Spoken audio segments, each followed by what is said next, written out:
Au fond de la mer Rouge, Yami Avital libère son esprit de la guerre et du traumatisme de l'attaque du Hamas pendant un court instant. Il y a une forme de tranquillité dans la mer, dans les profondeurs, raconte Madame Avital, sortant de l'eau turquoise du golfe d'Ela où elle a plongé à plus de 20 mètres de profondeur. C'est comme si tu n'entendais plus rien, uniquement la musique de la mer, dit-elle. Elle et son mari Benny font partie des rescapés de Nir Oz, un des kibboutz les plus durement touchés par l'attaque du Hamas le 7 octobre qui a fait environ 1140 morts, la plupart des civils, selon un décompte de l'AFP réalisé à partir des derniers chiffres officiels israéliens. Environ un quart des 400 habitants de Nir Oz a été tué ou capturé le 7 octobre, parmi ces otages, 25 sont toujours retenus dans la bande de Gaza. Depuis le début de la guerre, les habitants des villages et kibboutz proches de Gaza ont été évacués dans des hôtels à travers le pays. Sous les yeux des survivants de Nir Oz s'étend la réserve naturelle de Korodela et ses clubs de plongée.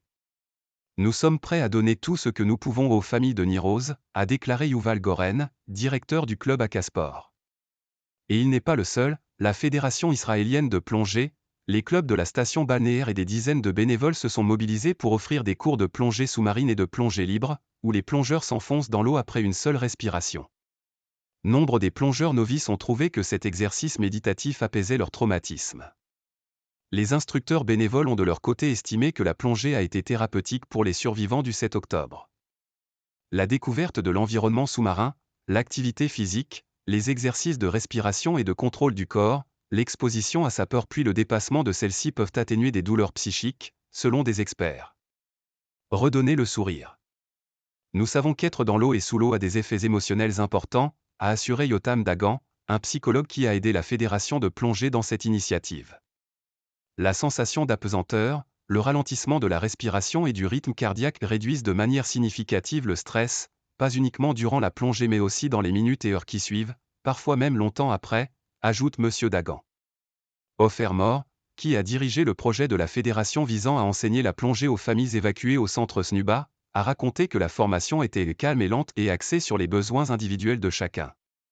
Un des premiers retours que j'ai reçus était « tu m'as redonné le sourire plus », raconte-t-elle. Pendant les 2 derniers mois, chez Wolf, instructeur bénévole de plongée en apnée, a montré aux évacués les bonnes techniques de plongée et comment connaître la paix et la tranquillité sous l'eau. C'était si émouvant de les voir progresser, se sentir mieux et se préparer à affronter une nouvelle réalité, a dit M. Wolf. Benny et Yami Avital, parents de 3 enfants, se sont mis tous les deux à la plongée à Ela. Le frère de Benny a été tué en défendant un village voisin de Nir Oz alors qu'ils ont échappé de peu à la mort, barricadés dans leur abri personnel. Le couple a perdu des voisins et amis, assassinés ou toujours retenus en otage à Gaza. Bouffée d'air frais. Pour Yami Avital, cette sensation à 23 mètres de profondeur, quand les poumons s'effondrent, que le diaphragme fait mal, la gorge étouffe et les orteils se serrent m'a ramené à la sensation que j'ai vécue le 7 octobre, raconte-t-elle. Ressentir tout ça et retourner à la surface, prendre une bouffée d'air frais, c'est thérapeutique et ça soigne, explique-t-elle. Le couple de quarantenaires devra bientôt quitter Ela pour être relogé provisoirement dans la ville de Kiryat, dans le sud d'Israël, loin de la mer Rouge. Nous avons beaucoup de chemin à parcourir, nous le savons mais nous avons eu de la chance d'avoir été accueillis dans cet hôtel au bord de mer, conclut Benny Avital.